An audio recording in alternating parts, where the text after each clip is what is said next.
Dale, gurizada do canal, tudo tranquilinho? No vídeo de hoje eu vou falar aqui sobre Web APIs, o front-end, além de botões coloridos. E esse tema eu trouxe na apresentação do GDG DevFest 2024, que aconteceu na cidade de Pelotas, no Rio Grande do Sul. Esse foi um evento presencial que vocês vão ver um pouquinho das imagens ali, onde eu preparei um projetinho, preparei os slides e fiz a apresentação ali para aproximadamente 150 pessoas. Porém, sendo um evento presencial, muitas pessoas não tiveram a oportunidade de acompanhar esse conteúdo. Eu tinha os slides prontos, tudo ensaiado, então por que não trazer aqui para o YouTube também para que mais pessoas possam acessar esse conteúdo? Foi isso que eu fiz e é isso que você vai acompanhar no vídeo de hoje. Se você gostar desse conteúdo, não esqueça de deixar o like aqui embaixo e também se inscrever no canal para receber os próximos vídeos aqui no canal. No mais, deixa o like aqui embaixo e vem comigo! Antes do conteúdo, é importante dizer que esse vídeo foi dividido em duas partes. Esse primeiro vídeo a gente vai abordar alguns aspectos mais teóricos, mas a gente vai ver algumas Web APIs já. E para o segundo vídeo, aí sim vai ser focado ali 100% no projeto que foi desenvolvido, onde eu vou explorar com vocês ali as 9 Web APIs que eu trouxe ali, tem algumas bem diferentes. Então esse vídeo ele é um pouco mais da teoria, da explicação das Web APIs, e no próximo ali ele é um vídeo ali mais na prática. Show? No mais, deixa o like aqui e volta pro vídeo. Nada melhor para simbolizar o nosso front-end do que essa capa, onde a gente tem um GIF e dentro do GIF a gente tem uma tela piscando, a gente tem ali uma tela de hacker, um microfone com LED, um teclado com LED, à nossa direita ali nós temos círculos girando, botões coloridos, textos em cores diferentes, analogias ao Figma, e acredito que isso simboliza um pouco de como é o nosso desenvolvimento hoje em dia ali do front-end. E antes da gente ir falar sobre Web APIs, eu vou contar um pouco aqui sobre a minha fase de recrutador, que é importante porque isso linka ali com a necessidade da gente falar sobre Web APIs. Eu atuei por cerca de 8 meses no recrutamento técnico da empresa onde eu atuo, onde eu saí de times de produto e fiquei atuando ali durante esses 8 meses ali somente no recrutamento técnico, onde eu desenvolvi diversos projetos, inclusive o Live Code que ele é aplicado ali no recrutamento. Esse Live Code eu apliquei ele com dezenas de pessoas e dentro dessas dezenas de pessoas eu identifiquei alguns perfis não tão legais de desenvolvedores. E o primeiro perfil ele é o Dev de ChatGPT e esse perfil ele foi bem fácil de identificar, porque no formato de live coding que eu desenvolvi, o dev ele não pode utilizar ferramentas de IA como ChatGPT, Copilot e qualquer outra ferramenta relacionada. O dev ele é indicado a fazer pesquisa em Google, Stack Overflow, os métodos de buscas tradicionais ali e não somente com ChatGPT.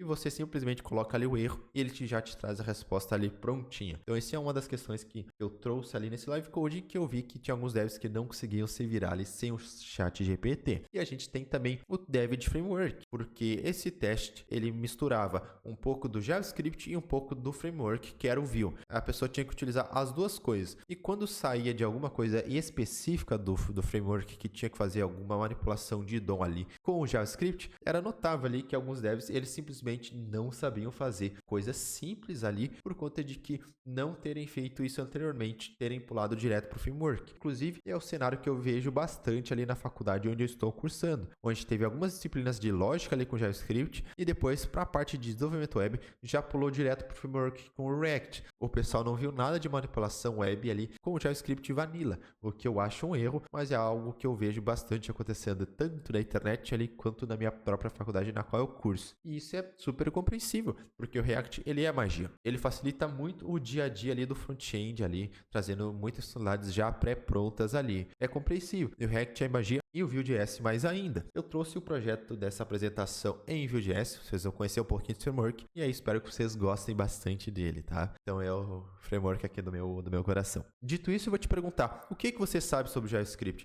Você já construiu uma página web sem o JavaScript? Me diz aí, coloca aqui nos comentários do vídeo. E também responde essa pesquisa aqui para nós nos comentários do vídeo. Você já utilizou o Add Event Listener? Você já utilizou o Set Attribute ou o Append Child do JavaScript?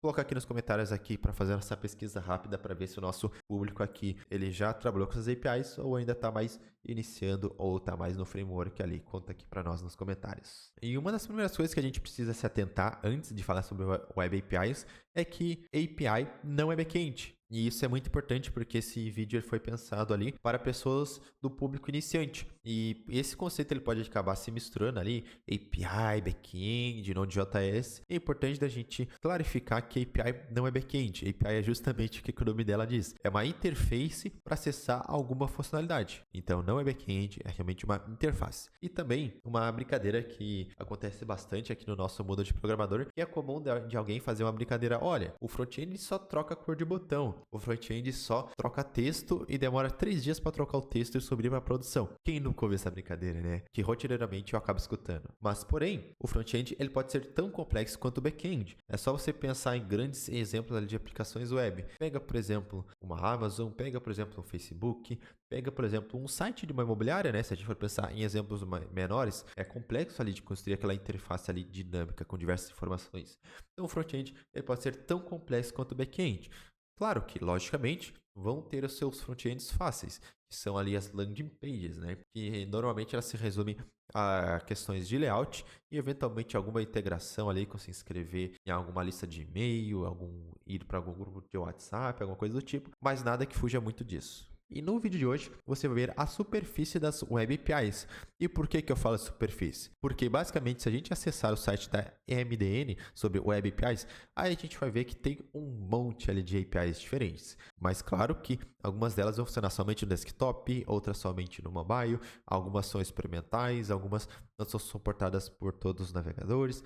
É importante ali você ter certinho a documentação da API que você se interessar para ver se faz sentido ali você pegar e utilizar ela ali no seu projetinho. E também eu trouxe aqui dados do site Static Counter, que ele traz dados de utilização da internet. Então aqui ele traz para nós de forma condensada os principais navegadores de internet utilizados no mundo. Então a gente tem aqui o Chrome com 65%, e o Safari ali com 18%. Então eles são os navegadores dominantes na internet. Então quando a gente for desenvolver alguma aplicação web, a gente precisa se preocupar principalmente nesses navegadores mais utilizados. Porque se o nosso site ele funciona nesses navegadores mais utilizados, então ele vai funcionar para a maioria das pessoas. E como que eu sei se algo que eu estou utilizando funciona nos navegadores? Daí vem a dica que eu vou passar para vocês, que é o site Can I Use. Ele tem uma tabela ali para algumas APIs do JavaScript, propriedades do CSS, etc. ali, e onde ele fala sobre suporte. Então, nesse exemplo aqui eu trouxe o suporte da Clipboard API, que é que ele traz dados para nós de quais navegadores e quais versões dos navegadores suportam essa Web API. Então, se a gente for ver, ele traz ali para nós que 95% ali dos usuários da internet conseguiriam utilizar essa funcionalidade ali, né? Essa funcionalidade estaria disponível para esses usuários ali no mundo. Então esse site ele é bem útil ali para a gente ver essa questão ali de compatibilidade. Dito isso, o Chrome ele é o navegador mais utilizado no mundo. Então quando a gente for desenvolver alguma coisa, a gente precisa primeiramente se preocupar com ele. E se preocupando ali com o Chrome, você também vai estar meio que prestando ali suporte para outros navegadores que também são baseados no mesmo motor ali, o Chromium. E quando a gente fala sobre Web APIs, é importante a gente falar sobre contexto seguro, porque algumas dessas APIs, elas acessam dados sensíveis do usuário, como geolocalização ou clipboard. Então é importante que elas estejam sendo executadas dentro de um projeto com HTTPS.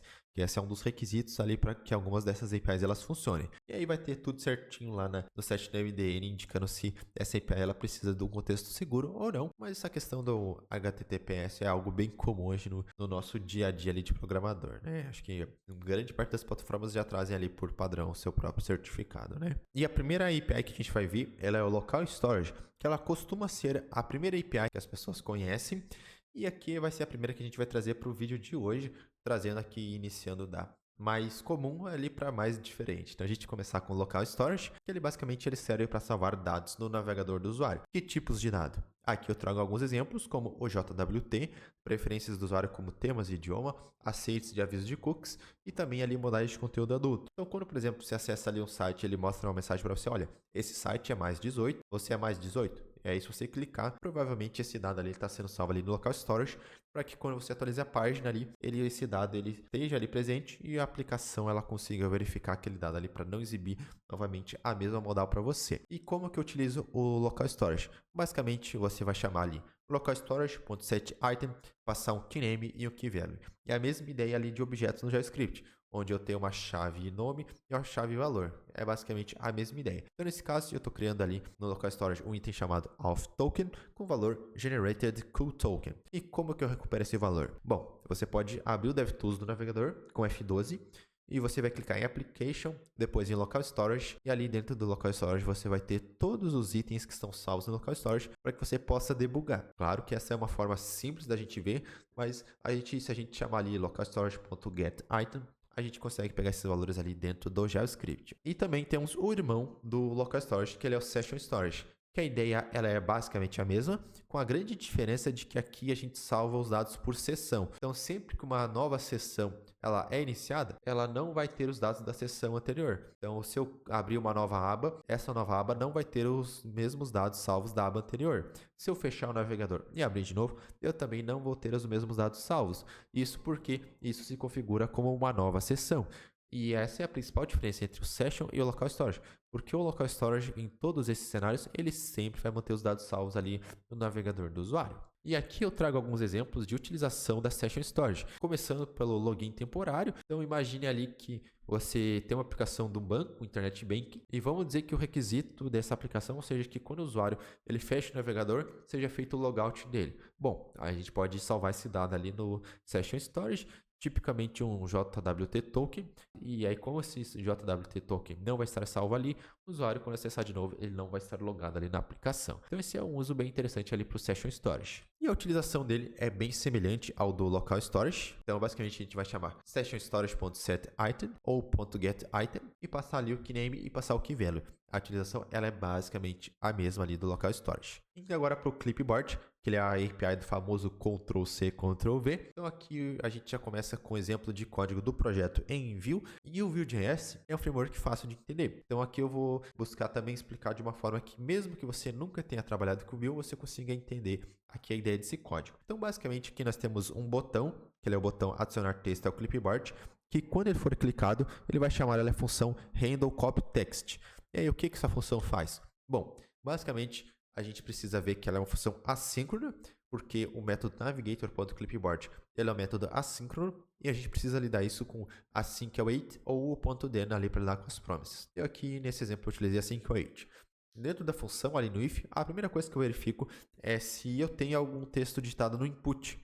Porque nesse projeto eu vou ter um input que o usuário ele vai digitar alguma coisa e ele vai ter um botão clicar em copiar. E aí quando ele clicar eu vou pegar o valor do input. Então nesse if eu estou basicamente verificando se o input está preenchido. Se estiver preenchido, aí sim eu vou chamar ali a API do Clipboard. E aí nesse código basicamente vai ter await navigator.clipboard.writeText e ali como parâmetro eu passo o valor que eu quero que seja adicionado ao meu Ctrl+C. E a gente tem também o readText. É a mesma ideia. Então, só que o readText a gente não passa o parâmetro, né? Porque a gente vai somente ler o valor. É a mesma ideia. E quando o código chegar nessa linha ali do navigator.clipboard, ele vai pedir a permissão do usuário. E aí, caso o usuário ele aceite ali a permissão de acesso ao clipboard, aí a gente vai conseguir acesso a esses dados. Agora, falando sobre a Vibration API. Confesso que essa aqui é uma API nova para mim. Uma API que eu conheci aqui pesquisando para montar essa apresentação. E aí, basicamente, ela permite com que em hardwares que tenham dispositivo de vibração, tipicamente telefones, a gente consiga fazer esse dispositivo vibrar a partir do navegador de internet. E isso eu fiquei surpreendido porque normalmente a gente vê isso em aplicativos e não ali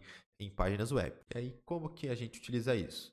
Nesse exemplo, eu tenho dois botões, o botão Handle Vibrate e o botão Handle Vibrate Pattern. E aí, cada um desses botões executa ali de uma forma um pouquinho diferente. No primeiro, que seria a vibração padrão, eu coloco navigator.vibrate e o tempo ali em milissegundos que eu quero que o dispositivo vibre. E na segunda função, eu tenho ali o Handle Vibrate Pattern, que basicamente ele vai chamar navigator.vibrate, mas ao invés de passar um número, ele passa um array de números. E o que esse array de números significa? Primeiro seria ali o número que simboliza o tempo de vibração, depois o intervalo e depois vai se repetir esse fluxo, né? Então, nesse caso aqui, o meu dispositivo vai vibrar por 300 milissegundos, vai ter um espaçamento ali, um intervalo de 1000 milissegundos e vai vibrar ali novamente depois por 300 milissegundos. E é basicamente isso que essa API ela faz. Mas beleza, tu mostrou uns slides, eu gostei de algumas APIs, mas eu sou programador, cara. Eu quero ver código. Bom, então, se você é programador e você quer ver código, então escaneia esse QR Code aqui, que você vai ser levado lá para a página de links do Código ao Pão, onde você vai ter diversos recursos ali para acessar, incluindo esses slides aqui dessa apresentação, o link do GitHub desse projeto e também o link do projeto demo ali, uma URL para você acessar e testar ali sem precisar fazer o clone do projeto. Ah, te peguei, você achou que ia ver o código agora nesse vídeo, né? Ainda não. Esse primeiro vídeo aqui ele fala da introdução das Web APIs e no próximo vídeo a gente vai ver ali na prática, ali vamos explorar o nosso projetinho e ver ali as diferentes 9 Web APIs que eu trouxe, tá? Tem coisa legal, tem coisa bem diferente, mas para esse vídeo é isso, esse vídeo é um pouco mais da parte teórica. Se você gostou do conteúdo até agora, deixa o like aqui embaixo e se inscreve no canal para você receber um novo vídeo assim que ele sair. No mais, muito obrigado por assistir, vejo no próximo vídeo, valeu!